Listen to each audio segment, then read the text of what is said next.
하나님 말씀 보겠습니다. 하나님 말씀 마태복음 6장 9절부터 13절까지의 말씀입니다. 우리 같이 한번 한 목소리를 읽겠습니다.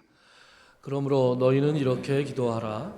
하늘에 계신 우리 아버지여, 이름이 거룩히 여김을 받으시오며 나라가 임하시오며 뜻이 하늘에서 이루어진 것 같이 오늘 우리에게 일용할 양식을 주시옵고 우리가 우리에게 죄 지은 자를 사하여 준 것 같이 우리 죄를 사하여 주시옵고 우리를 시험에 들게 하지 마시옵고 다만 악에서 구하시옵소서. 나라와 권세와 영광이 아버지께 영원히 있사옵나이다. 아멘. 지난 시간에 우리는 시험에 들게 하지 마시옵고라는 청원을 살펴봤습니다. 이때 시험은 유혹이라는 의미를 가진다고 했는데 유혹은 언제나 사탄의 몫이다. 그래서 사탄은 우리를 유혹하는데 우리가 가지고 있는 능력, 우리가 가지고 있는 자그마한 것이라도 그 능력을 통해서 우리가 넘어지도록 유혹한다라는 말씀을 드렸습니다. 오늘은 다만 악에서 구하시옵소서라는 이 대목을 좀 살펴볼까 합니다. 사실 이 두 청원은 마태복음에 나와 있는 것처럼 하나의 청원입니다. 하나의 청원인데 제가 두 개로 나누었죠. 주기도문의 누가복음 버전에서는 이 부분이 나오지 않습니다. 누가복음 버전을 제가 보여드릴게요. 누가복음 11장 1절부터 4절까지의 말씀을 보면 2절부터 이런 말씀이 나오죠.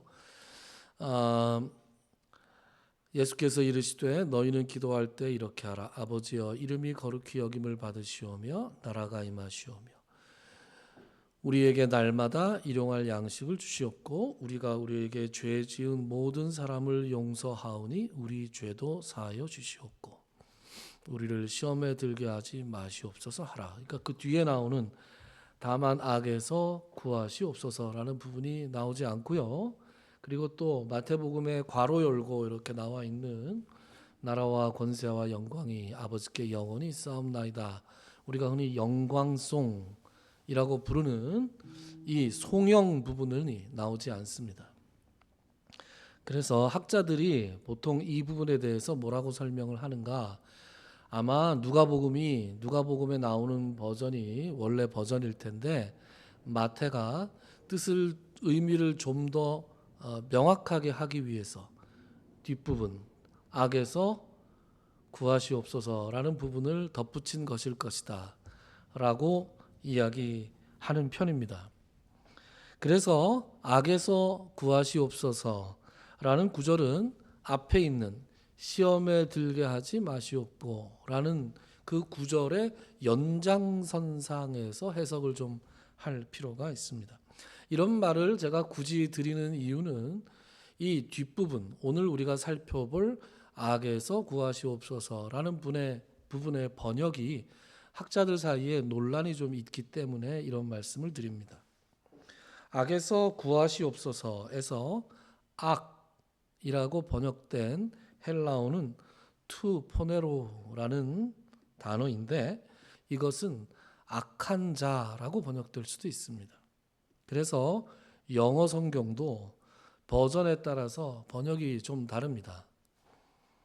학창 시절에 아주 싫어했던 영어를 한번 보시면서 한번 살펴보도록 하겠습니다. 이제 위에 두 문장이 나오죠. 두 문장에서 위의 문장은 킹 제임스 버전입니다. KJV 이렇게 써 있죠. 킹 제임스 버전인데 Lead us not into temptation but deliver us from evil 이렇게 나와 있습니다. From evil. 위아래가 똑같은데 맨 뒷부분이 다르죠. NIV는 New International Version 이렇게 해서 우리식으로 하면 표준 세번역쯤 되는 거죠. 거기서 맨 마지막이 From the evil one 이렇게 되어 있습니다. 그러니까 위에는 From evil 그러면 악에서 구하시옵소서고 The evil one 그러면 악한 자에게서 구하시옵소서입니다. 뭐 그게 그거 아니냐? 그게 그거일 수도 있고요. 네, 그게 좀 달라질 수도 있습니다. 우리나라 성경은 악으로 번역했잖아요. 우리가 외우고 있듯이. 왜 우리말 성경은 그럼 악으로 번역했느냐? 저는 잘 모릅니다. 왜 악으로 번역했는지 모르겠지만 제 혼자 짐작에 우리나라 성경 번역은 킹 제임스 성경 번역을 대체로 따라가는 경향이 있습니다. 그래서 이 부분을 악에서 구하시옵소서로 번역한 것이 아닐까 이렇게 생각하는데, 제가 굳이 이렇게 말씀드리는 이유는 뭐겠어요? 악한 자라고 보는 것이 더 맞을 것 같다라는 말씀을 드리려고 지금 이렇게 말씀드리는 겁니다. 왜냐? 이게 앞부분에서 우리가 지난 시간에 살펴볼 때 시험에 들게 하지 마시옵고, 그럼 시험하는 주체는 누구라고요? 시험이 뭐라고요? 유혹이라고요. 근데 유혹하는 건 누가 한다고요? 사탄이 한다고요. 그래서 그 연장선상에서 우리가 그 사탄에게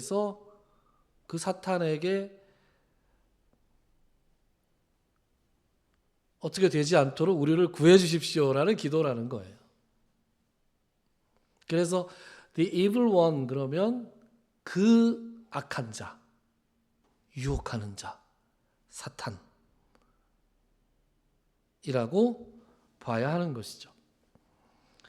마태복음에는 이 악한 자라는 표현이 여기만 나오는 것이 아니라 똑같이, 그러니까 헬라어로 투포네로라고 하는 이 단어가 악한 자로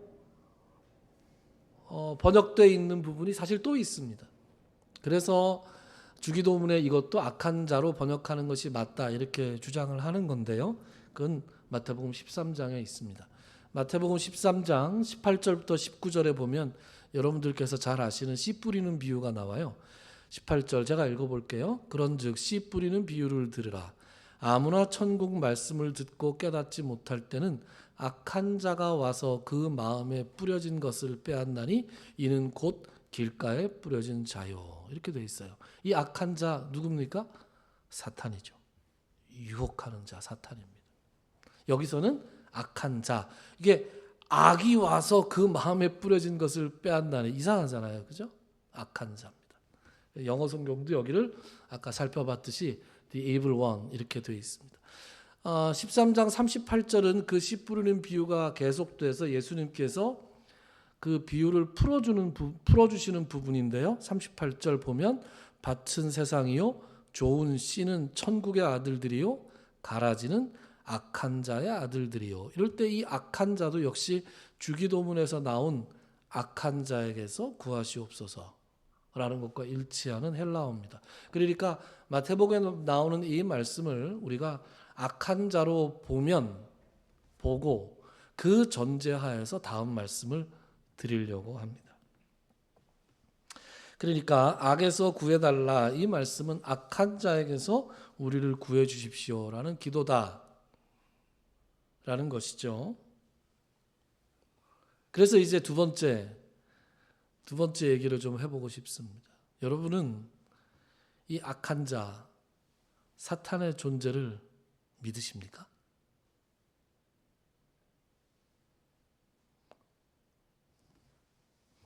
(21세기에) 과학이 이렇게 발달되어 있는데 사탄? 여러분, 사탄은 존재합니다. 만약에 사탄이 존재하지 않는다고 우리가 부정을 하면 성경에 나오는 그 많은 사탄과 귀신 다 어떡할 거예요? 그리고 그 사탄과 귀신이 예수님과 관련해서 나옵니다. 예수님께서 어디 귀신을 한두 마리 쫓아내셨어야죠. 예수님 다 뭐 하신 겁니까? 아담과 하와를 유혹한 것이 누구예요? 사탄이죠. 둘째 아담으로 이 세상에 오신 예수님을 유혹했던 것도 바로 사탄입니다. 뭐라고 나와요? 유혹하는 자라고 나오죠. 사탄은 그때나 지금이나 여전히 우리를 유혹하는 자로 존재합니다. 만약에 유혹하는 자, 사탄이 존재하지 않는다면 지금 당장 이 주기도문에서 우리가 뭐 하는 거예요? 그렇죠.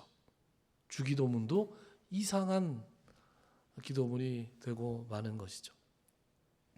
여러분, 신앙의 연조가 좀 있는 분들은 C.S. 루이스라고 하는 사람에 대해서 들어보신 적이 있을 겁니다. 영국의 신학자고 교수였죠. 이분이 1950년대, 60년대쯤 활동을 하셨던 분인데, 이분이 라디오 방송을 주일날인가 토요일날인가 하여튼 일주일에 한 번 라디오 방송을 통해서 C.S. 루이스가 이렇게 설교가 아니라 강의를 했다 그래요. 강의를 할 때 진짜 영국에 있는 거의 모든 사람들이 다 들었다 그래요. 근데 이 C.S. 루이스가 쓴 책이 굉장히 많은데 그 중에서 이런 책이 있습니다. 스크루테이프의 편지라는 책이 있습니다. 유튜브에 보시면 스크루테이프의 편지를 낭송해 주는 유튜브가 있어요. 그러니까 글자하고 친하지 않으신 분들은 스크루테이프의 편지가 31장이거든요. 하루에 한 장씩 스크루테이프의 편지를 동영상으로 누가 읽어주는 게 있어요. 그 읽어주는 것을 한번 들어보십시오. 재밌습니다. 이게 뭐냐 하면 스크루테이프이 누구냐? 고참 악마예요. 고참 악마. 네, 악마 이름인데 이제 노회한 고참 악마예요. 그 편지를 누구한테 보내는 거냐? 이제 막 활동하기 시작한 이제 악마 조카한테 이렇게 보내는 거예요. 조카 악마 이름이 웜우드라고 하는데 이 웜우드라는 악마, 새끼 악마, 초보 악마한테 사람을 어떻게 꼬드기는지에 대해서 비법을 전수해 주는 겁니다. 그러니까 이 편지는, 이 글은 사탄의 입장에서 글을 쓴 거예요. 재밌겠죠? 재밌습니다. 그런데 이 스크루테이프가 웜우드에게 편지를 쓸 때 이 서문에서 뭐라고 쓰냐 하면 이렇게 씁니다. 그래서 내가 여기 써놨죠. 사람들은 보통 악마에 대해 두 가지 상반된 오류에 빠진다. 하나는 그들의 존재를 믿지 않는 것이고 다른 하나는 그들에 대해 과도한 관심을 갖는 것이다. 이 C.S. 루이스가 말한 대로 현대인들은 대체로 사탄의 존재를 믿지 않는 편입니다. 하지만 사탄은 예나 지금이나 엄연히 존재하고 우리를 유혹하죠. 여러분, 모든 참된 것, 모든 선한 것, 모든 아름다운 것이 다 궁극적으로 하나님으로부터 나오지 않습니까? 그러면 모든 추한 것, 모든 거짓된 것, 모든 고난은 궁극적으로 다 사탄으로부터 나오는 것입니다. 그러니까 우리는 이 사탄과 그들의 졸개인 귀신들이 역사하는 것에 대해서 분명하게 경각심을 가져야 합니다. 그러니까 경각심을 가져야 한다는 것은 다른 것이 아니라 내가 유혹받을 수 있다, 이렇게 생각을 할 수 있어야 됩니다. 나도 유혹받을 수 있는 존재다. 목사 한 수 받고 끝. 더 이상의 유혹은 내게 없다. 코웃음이 나오는 얘기죠. 여러분, 얼마나 많은 목사들이 쓰러집니까? 목사들이 쓰러질 수 있다는 건 목사가 쓰러지는 게 아니라 다른 사람들은 더 잘 쓰러질 수 있다는 뜻입니다. 그래서 내가 얼마든지 유혹받을 수 있고 얼마든지 넘어질 수 있다, 그렇게 생각하면서 경각심을 가지고 기도하면서 조심해야 하는 것입니다. 그래서 사도 바울이 고린도전서 10장에서 뭐라 그래요? 그런즉 선줄로 생각한 자는 넘어질까 조심해라, 그렇게 경고하고 있는 것입니다. 그러나 한편으로는 여기 스크루테이프의 편지에서 C.S. 루이스가 말한 것처럼 과도한 관심도 금물이에요. 모든 악한 것, 거짓된 것, 고통스러운 것, 모든 것들이 다 사탄에게서 나오는 것은 맞는데 그것이 하나하나 다 1대1로 이 귀신들과 연관된다라고 생각하는 것은 신약 성경이 가르치는 바가 아니다라고 하는 것입니다. 그래서 예전에 제가 알던 어떤 교수님 말대로 그거 좀 귀신 사탄 그러면서 지내지 마라 이렇게 얘기해요. 그러면 사탄 의식에 빠져가지고 이게 노이로제 비슷하게 이렇게 걸리게 됩니다. 지금은 그 세력이 많이 줄어들고 약화됐지만 한때 베레아라는 이단이 있었어요. 지금도 있습니다. 아직 교세가 크긴 해요. 성락교회 김기동 목사. 제가 실명 비판을 잘 안 하는 편인데 이 양반이 소위 귀신론이라는 걸 말을 해요. 귀신론의 핵심은 뭐냐? 다 귀신 탓이라는 거예요. 다 귀신이다. 우리가 이 예배 시간에 졸리는 것도 귀신 때문에 그런 거고, 우리가 자동차 몰다가 사고 나는 것도 귀신 때문에 그런 거고, 우리가 큰 병에 걸리는 것뿐만 아니라 감기 몸살에 걸리는 것도 귀신 들려서 그런 거다. 이렇게 얘기합니다. 얼마나 황당한 주장을 하느냐? 차 타고 가다 차멀미하고 배 타고 가다 배멀미하는 것도 조상 중에서 이 멀미를 앓는 조상이 예수 안 믿고 죽은 게 귀신이 돼서 너한테 들러붙은 거다. 이렇게 얘기합니다. 여러분 웃기시죠? 이런 황당한 주장들을 합니다. 제일 틀린 주장 중에 하나가 죽은 자, 믿지 않고 죽은 자의 영혼이 귀신이 된다라는 건데 성경은 그렇게 가르치지 않습니다. 죽은 자의 영혼이 귀신이 되지 않습니다. 죽은 자의 영혼은 자기 갈 길을 갑니다. 산 자의 영혼도 자기 갈 길을 가죠. 귀신은 사단의 졸개들입니다. 그래서 이 불신자의 영혼이 귀신이 된다라는 주장 아래, 예를 들어 누가 청각장애로 태어났다, 혹은 살다가 청각장애를 가지게 됐다. 그러면 아까 얘기했듯이 뭐예요? 당신 조상 중에 믿지 않고 죽은 조상이 이 청각장애 귀신이 돼서 당신한테 붙은 거다. 그래서 귀신을 쫓아내야 귀가 뚫린다. 이렇게 얘기합니다. 뭐 더 얘기할 필요가 없겠죠. 근데 문제는 말이에요. 제가 알기로 김기동 목사가 당뇨병인 걸로 제가 알고 있어요. 어떻게 된 거예요? 어떻게 당뇨병에 안 낫고 계속 당뇨병인 걸로 제가 알고 있어요.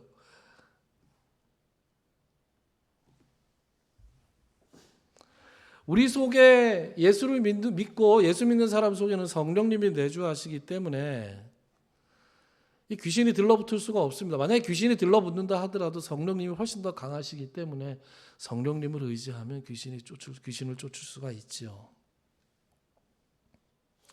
그런데 성령님이 계셔도 귀신이 붙을 수 있고 나갔던 귀신이 또 돌아올 수도 있고, 그래서 성령님의 역사를 좀 약하게 봅니다. 성락교회 같은 경우는. 그러니까 이런 식의 이 귀신론 주장하는 사람들이 상당히 많습니다. 근데 왜 이런 식의 주장을 하느냐 하면 이 사람들이 자기 경험을 해서 그래요. 왜 여러분들이 귀신 쫓는 장면 보신 적 있습니까? 실제로나 뭐 하여튼 영상이라는 걸 통해서 보통 Who are you? 이렇게 시작합니다. 너 누구냐? 예수님이 그렇게 하시죠. 내 이름이 무엇이냐? 근데 뭐냐? 이렇게 물어보면 내가 누구다라고 대답을 해요. 근데 그게 이제 뭐 나 얘 할아버지다라든가 이런 식의 얘기들을 하는 귀신들이 있단 말이에요. 그러니까 내가 성경에는 안 나오지만 내가 귀신을 좀 쫓아봤는데 그 귀신들이 한결같이 그런 얘기를 하더라. 그러니까 죽은 자의 영혼이 불신자가 죽으면 귀신이 된다 이렇게 얘기하는 건데, 그건 결국은 뭐예요? 자기의 경험을 성경보다 앞세우는 거잖아요. 그리고 귀신이 하는 말을 어떻게 믿습니까? 귀신이 내가 얘 할아버지다 그러면 할아버지인 거예요? 얼마든지 사칭할 수 있잖아요. 귀신은 속이는 자, 유혹하는 자잖아요. 그래서 온갖 이단이 다 여기서부터 출발합니다. 성경의 가르침보다 자신의 어떤 종교적 체험을 우선시하는 데서부터 이단이 시작되고 거기서 이단이 끝나는 거죠. 그래서 이런 식의 어떤 얘기들이 되게 많습니다. 지역을 주장하고 있는 어떤 특정한, 예를 들면 고척동을 다스리고 있는 어둠의 영이 있는데 이 어둠의 영을 우리가 쫓아내야 된다 그러면서 막 땅 밟기 하고 막 이런 이단들이 있어요. 지금도 아주 많죠. 성경이 가르치는 것과 다릅니다. 또 가게의 저주를 끊어야라. 한때 또 유행했어요. 우리 집안에 들러붙어 있는 귀신이 있는데 이 집안에 들러붙어 있는 그 귀신을 쫓아내야 된다. 그런 이단들이 많이 있습니다. 자신의 경험과 자신의 영적인 체험을 성경보다 앞세우는 것, 이거 사단이 제일 많이 쓰는 그런 수법입니다. 여러분, 지난 시간에 제가 어떤 말씀을 드렸어요? 사탄은 유혹을 하는데 자기가 가지고 있는 능력을 가지고 유혹을 해요. 그러니까 사탄의 유혹은 사람마다 맞춤형으로 다르다고요. 예수를 안 믿는 사람한테는 예수를 믿지 못하도록 쓰는 카드가 있어요. 예수를 믿은 다음에는 그 카드 안 씁니다. 이제 예수를 믿은 사람에게 쓰는 카드가 따로 있어요. 이 사람 기도 열심히 한다? 기도 열심히 하는 사람한테 통하는 카드. 말씀에 정통하다? 말씀 열심히 읽는 사람한테 쓰는 카드. 그렇게 해서 결국은 어디로 가게 하느냐? 자기가 하나님보다 더 앞에 나가게 하는 거예요. 결국은. 자기가 판단하는 자리로 가는 거라고요. 자기 주장을 하는 자리로 가는 거라고요. 내가 하나님보다 더 밝은 눈을 가진 자리로 가게 만드는 거예요. 온갖 이단들이 다 그렇습니다. 처음에는 다 잘 시작해서 시작하는 단계에서 굉장히 진실하고 괜찮았을지 몰라요. 어느 순간 유혹에 넘어지는 거예요.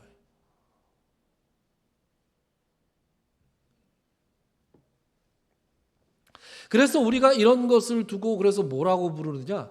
영적 전쟁이라고 부릅니다. 그래서 크리스찬들이 하는 전쟁은 혈과 육에 속한 것이 아니고 영에 속한 겁니다. 영적인 전쟁. 자, 그러면 이제 오늘 말씀의 세 번째 질문으로 들어갑니다. 여러분, 영적 전쟁 그러면 뭐가 떠오르세요? 공포 영화의 한 장면이 떠오르십니까, 혹시?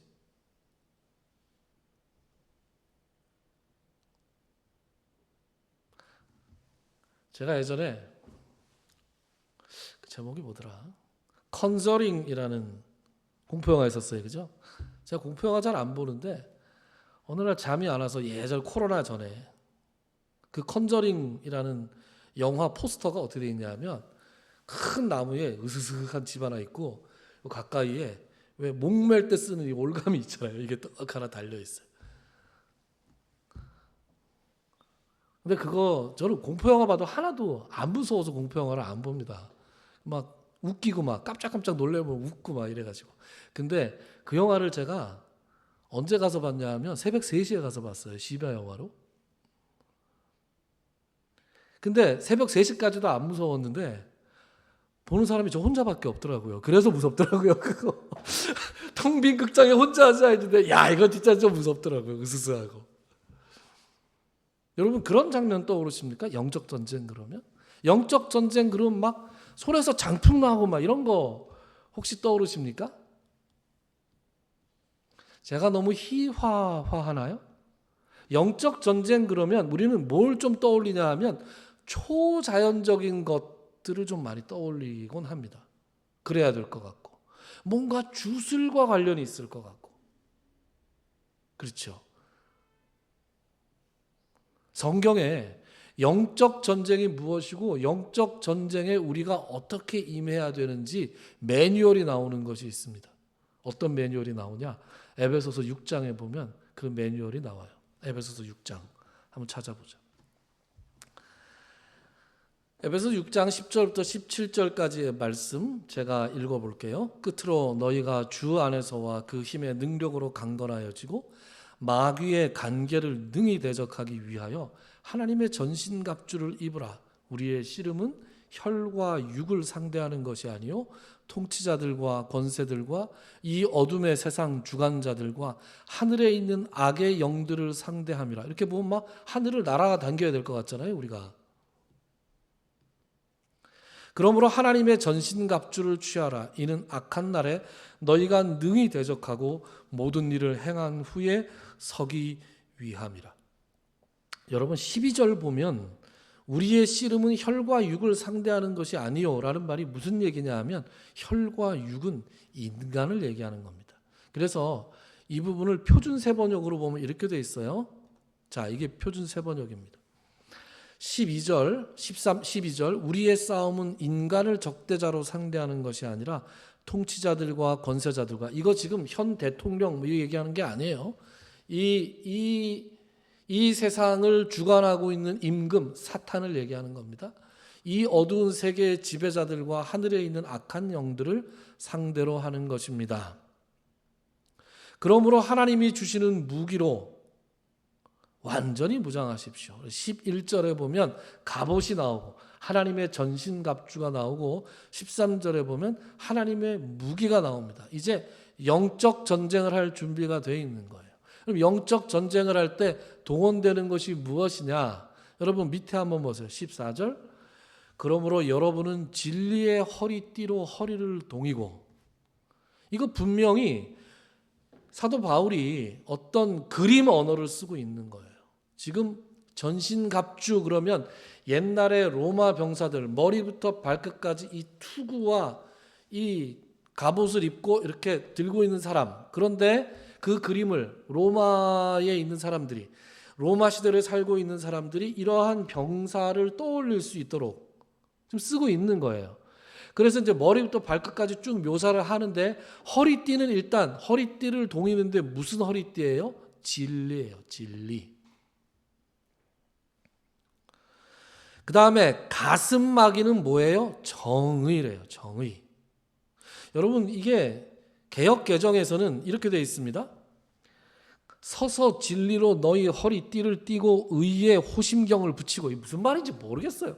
의의 호심경, 호 지킨다는 뜻이죠. 심은 심장, 그죠?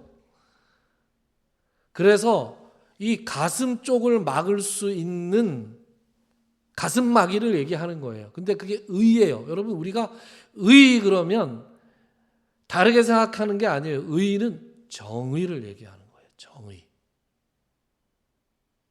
하나님께서 가장 중요하게 생각하시는 것이 하나가 사랑, 또 하나가 정의예요. 계속해서 이 표준세 번역으로 읽어봅시다.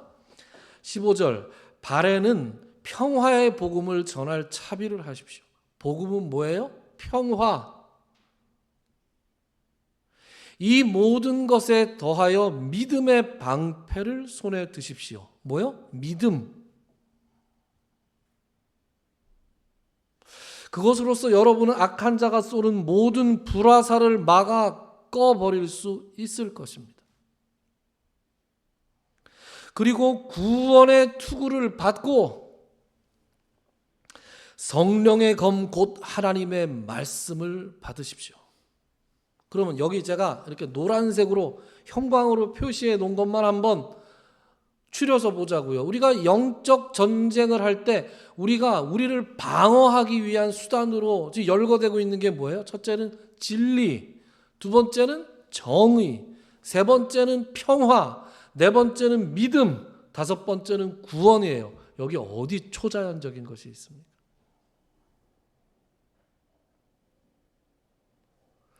무슨 신비로운 어떤 것이 아니라고요, 영적 전쟁이. 자기 입에서 어떤 알지도 못하는 말이 막 나오고 막 이러는 게 아니라고요. 이상한 소리를 내고 이런 게 아니라고요. 여러분 제가 어떤 신령한 성령의 은사를 부정하는 것이 아닙니다. 성령의 은사가 있습니다.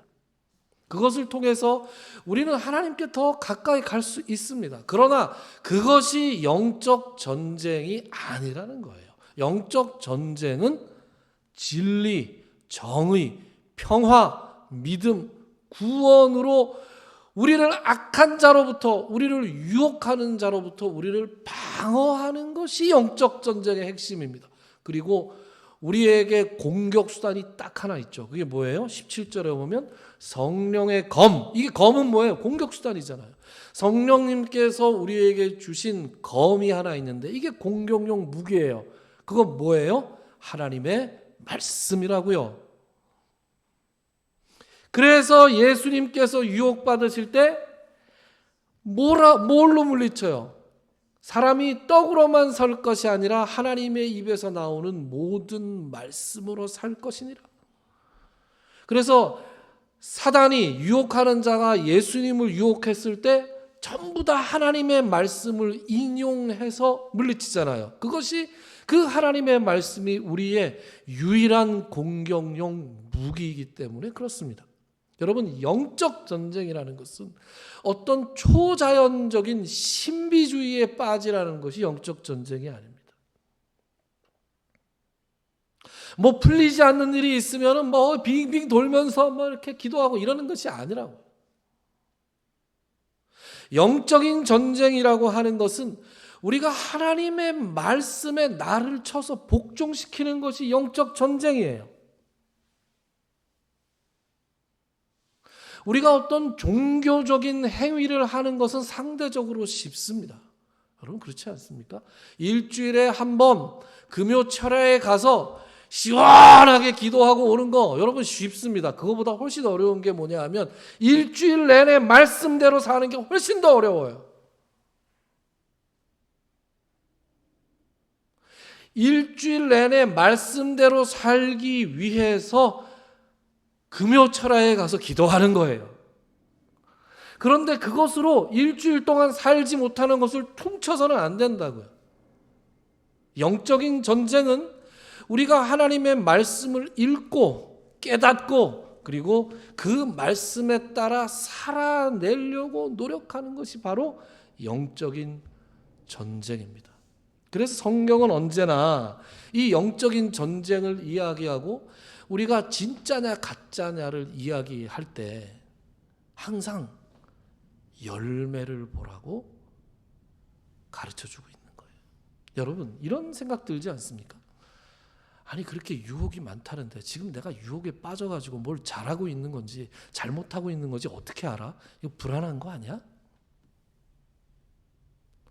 여러분 마태복음에 보면 마태복음 7장에 보면 나더러 주여 주여 하는 자마다 다 천국에 갈 것이 아니라 오직 내 뜻대로 행하는 자라야 천국에 들어갈 것이다.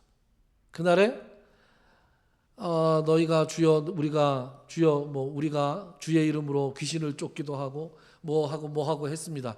그랬더니 내가 너희를 도저히 알지 못하나니 불법을 행하는 자들아 내 앞에서 떠나가라. 그때 그들이 슬피움에 이를 갈미 있으리라. 제가 섞어서 얘기한 것 같은데 어쨌든 이 보면 거짓 선지자들을 삼가라 그러는데 아니 지금 내가 전하고 있는 것이 올바르게 뭘 하고 있는 건지 아니면 올바르게 하지 않고 있는지 어떻게 알 수 있습니까? 지금 여러분들이 출석하고 있는 교회 목사가 제대로 된 선지자인지 아니면 거짓 선지자인지 어떻게 구별할 수 있습니까? 여러분 그런 거 혹시 불안해하지 않습니까? 여러분 성경이 명확한 기준을 주고 있어요. 거짓 선지자들을 삼가라. 그들이 하는 말을 그들의 열매로 알 것이다 그랬어요. 열매로. 그런데 이 열매가 항상 뭐예요? 열매는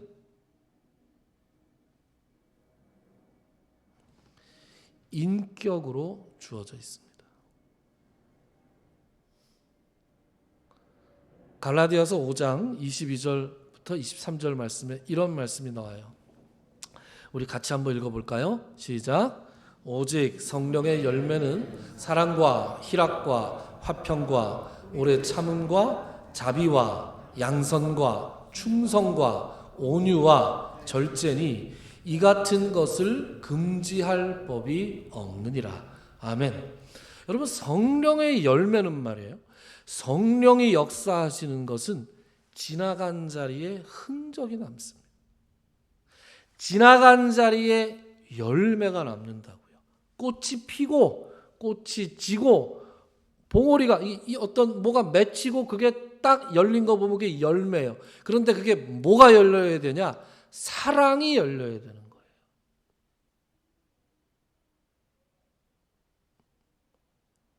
막 뜨겁게 열정적으로 뭘 한 것 같은데 지나간 자리에 남는 게 분쟁이에요. 갈등이에요.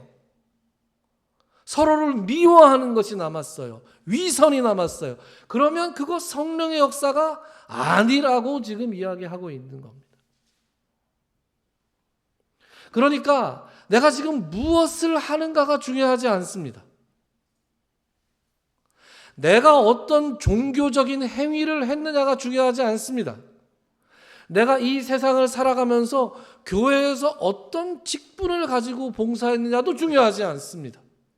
그것은 하나님께서 그 사람에게 어떤 달란트를 줘서 교회를 섬기게 하신 것 뿐이에요.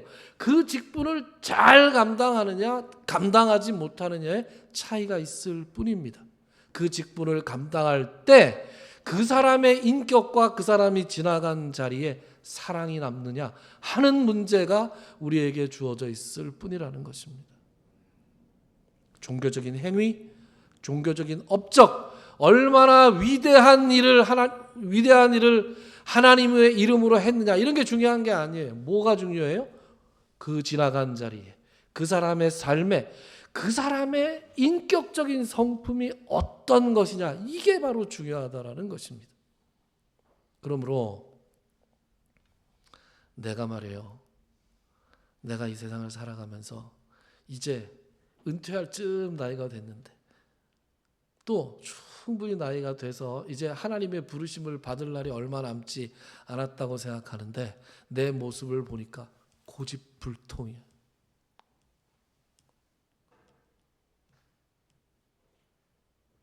내 딴에는 하나님 사랑한다고 막 열심히 뭔가를 했는데 거울을 보니까 고집불통의 사람이 서 있다. 이거 그러면 여러분 제대로 한 거 아니에요. 그 얼굴이 온유하고 오래 참고 평화롭고 자비롭고 온유하고 절제하는 그런 모습이 내가 내 얼굴을 거울로 봤을 때 그게 드러나야 됩니다. 그렇지 않으면 하나님 내가 아직도 많이 부족합니다 하고 하나님 앞에서 다시 한번 자기를 돌아봐야 한다는 것입니다. 여러분 하나님의 전신갑주로 무장할 수 있는 여러분들이 되시기를 주님의 이름으로 축원합니다.